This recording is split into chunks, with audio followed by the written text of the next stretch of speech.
We are back in beautiful Clearwater, where pitchers and catchers have been at it for 3 full weeks. In just a minute, we will take you behind the mask to see what it's like to catch a major leaguer. But first, I've got to get ready to get back behind the dish. It's an exciting day. We're here in the Phillies' home clubhouse in Clearwater, Florida at Bright House Field.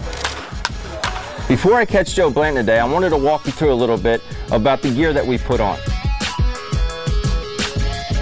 As you take a look at your shin guards, you'll notice the straps. Make sure the straps always end up on the outside of your leg. If you do have them on the inside, if you're running to back up a play at first base, sometimes you get tangled up, you end up falling down, and that's never a pretty sight in front of 45,000 people. Up the first base line. Howard's coming down. Chooch is there, and Chooch makes the catch as he falls down, and the side is retired. So now we have our legs covered. We want to make sure our chest is covered. So that's what the chest protector is for. Safe as Ruiz dropped the ball. Carlos looks like he's okay, and that's what's important right now because he took a lick. One major key for me when I was catching, I always want to make sure it was snug up against my neck. So we went down to block a ball, your neck was fairly covered because again, you have your mask coming down as well, so you don't leave your neck exposed. That can lead to some damage. Here comes the throw to the plate. James and holding onto the ball is Ruiz for the tag. If you'll notice, when you watch Chooch throughout the course of the year, you'll notice that his right shoulder is exposed. That's something I didn't like to do. I like to wear this Velcro pad over my shoulder. I was a little bit of a bigger guy, so therefore I get hit with a lot of foul balls. Oh boy, right into the groin. All right, let's talk about probably the most important part of catching, and that's your choice of glove. I always like to use the smallest glove that Rawlings made. This is the tiniest model they had. It made for an easy transfer. When a guy was stealing for second, I catch the ball wasn't, I knew right where it was. It's a small pocket, could transfer it easily. Roland does go. It's a called third strike, and Roland now is tagged out in a rundown. Some people like to use the goalie style mask like Brian Snyder. Some people like to use the old fashioned mask like Chooch. I was partial to the old fashioned mask. You got your helmet, and you got your mask. Again, when the balls are in the dirt, you always want to make sure your head is down. You have a chest protector snug up against your neck. There's no way the ball can hit you in your neck. Now you know a little bit about the gear that we put on a daily basis. Want to make sure before we go out and catch Joe that you at home don't forget the most important part. Let's go. As we threw long toss to get loose, any arm issues that Joe might have had from a year ago seem to be a thing of the past. Walk me through it. Whatever you want to throw, you know, we'll be good to go. Yeah, and however many you need. Okay. 5 up front. In the beginning, Joe concentrated on 4-seam fastballs. This ball really seems to have good tag to it. This 4-seam, it's a good heavy baseball. After the 4-seamer, Joe tried a new pitch. Here we go, backdoor sinker to a righty. Yeah, front door sinker to a lefty. So if a lefty were up, we start at the left-hander's hip and come back in. With lots of important eyes trained on him, Joe switched to his cutter. Yeah. That's nice there. That'll buckle a right-handed hitter anytime. Starts at their front hip, cuts back over. Yeah. All day long on that one. Tell you what, you can do that all day long. That'll get righties and lefties out. Yeah. Tell you what, that's as good as righty-righty changeup, backdoor changeup as I've seen. Ruben Amaro watched intently, as did pitching coach Rich Doobie. So Joe decided to show off his hook. There's his curveball. It's more of a 12-to-6 motion. You got to make sure you stay on top of this pitch and get it out in front. Yeah. And again, I think he'll tell you it's not his out pitch, but it's a good show me pitch, just to put something in the back of their mind. Shortly after, Doobie wanted a word, which was fine by me. Oh, I'm so happy he's taking a break right now. What's that song that Garth Brooks said? I'm much too young to feel this damn old. Oh, slight little breeze, little respite here. But soon, it was back to work. Yeah. I really like he's just out over in front of the baseball. He's out on top of the baseball. He's got a good point. Finally, after nearly 50 pitches, my day was done. but Rich Doobie had some words for his right-hander. And when you say, okay, last 10%. well, that's right there. You're going to throw your last pitch, right? Well, that's going to be the nastiest. That's the best one I've you thrown. just threw 40-something good ones, Yeah. right? Why's it got to be any better, right? And what happens is, yeah, you're going to try to make it happen there. Yeah. Just allow it all to happen out there.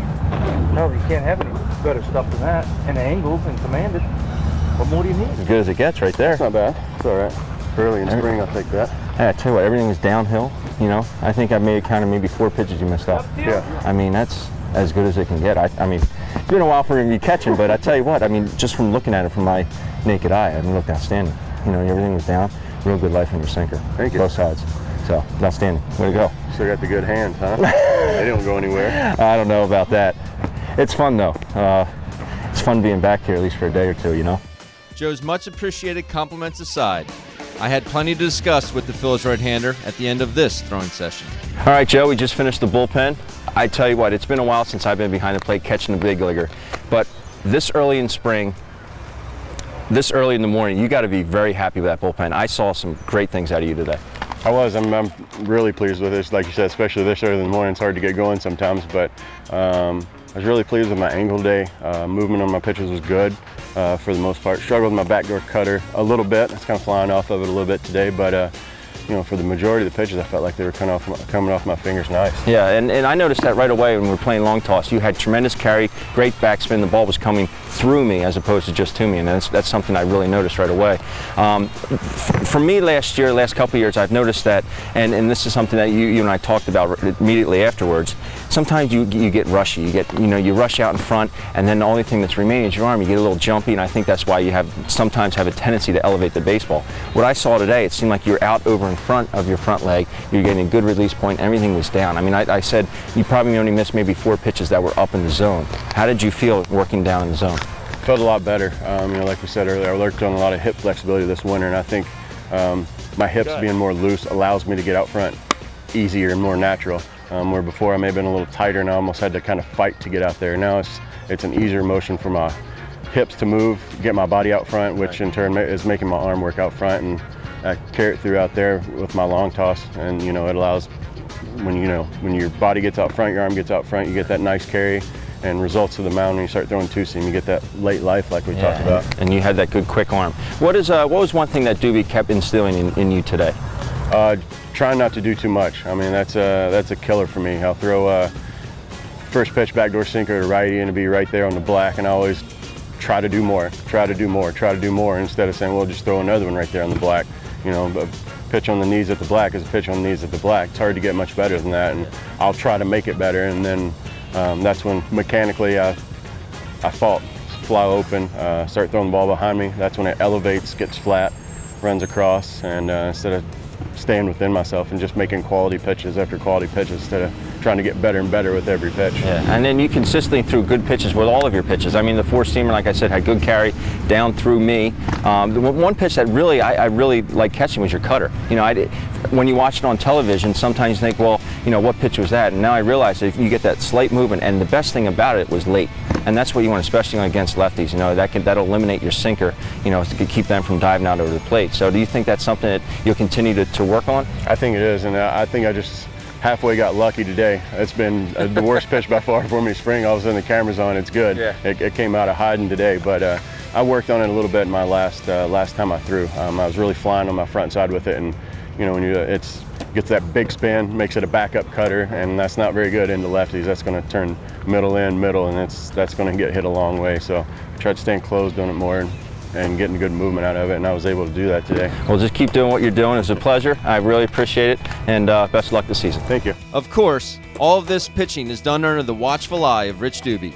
Here's the Phil's pitching coach's take on what we just saw. All right, we just finished with Joe Blanton's bullpen session here with pitching coach Rich Doobie. Rich, I want to ask you, he looks healthy. Yeah, you know, he had a good catcher back there today. He had a great target back there, but no, Joe's arm's working fine. Repeated his delivery very, very well and commanded everything he threw to both sides. Gotcha. What did you like most about his bullpen today? I just think the way Joe brings a lot of intensity. You know, he gets after it. He's a great worker, and you know, when you prepare the right way, good things happen for you. And he went at it the right way today, and again, commanded his stuff. You know, tried to throw some combinations in there of different stuff, and was really crisp today. Yeah, one thing I noticed, and I told him, I said, listen, I don't want to, blow smoke up your butt, but, it's been a while since I caught. I thought he looked outstanding today. He had very good command, especially of the outer part of the plate to a right-hander. It just seemed like he was getting farther extended. Was there anything that you teach or try and instill in him on a daily basis? No, the only thing is sometimes Joe, when he does make a real good pitch, tries to make the next one better. And, that's when you get in trouble. You try to do more than is necessary. So as long as he stays within his limitations, he's great. And, again, it was a very solid delivery today and a very solid bullpen for him. So he's been throwing the ball very well. Yeah, the one thing that I noticed today is cutter, because you look at it on the television, and it doesn't look like it does a whole heck of a lot, but from my viewpoint today, it did a lot, and I really liked it. He said it was really the first day that it was coming along, it was really starting to move the way he wanted it to. Well, he's had good feel back door to his arm side, and today he got it to the far side, and he got, like you were talking earlier, he got very, very good extension with a great finish to it. And it's a pitch that he's added probably over the last year or two, and it's come a long ways. Yeah, I know you can't give us a definitive number on the innings and things like that, but what are your goals for him in this season? To take the ball every 5 days, just like our regular starters, our other guys out there, and to get his reps in. Joe's missed reps over the last year, and this is a good time for him to get his reps in, get locked in with a delivery, and get comfortable back on the mound. Well, Rich Doobie, thank you very much for coming out today, and best of luck this season. Thanks a lot. All right. Up next, we'll talk about Joe Blanton's future with the Phillies. Is Joe's future in jeopardy? We'll ask our insider, Jim Salisbury. Plus, you can have a few laughs at my expense. What have you heard with Hola, bienvenido al Bright House Field. That's all when Phillies Focus, presented by Schuylkill Valley Sports, returns.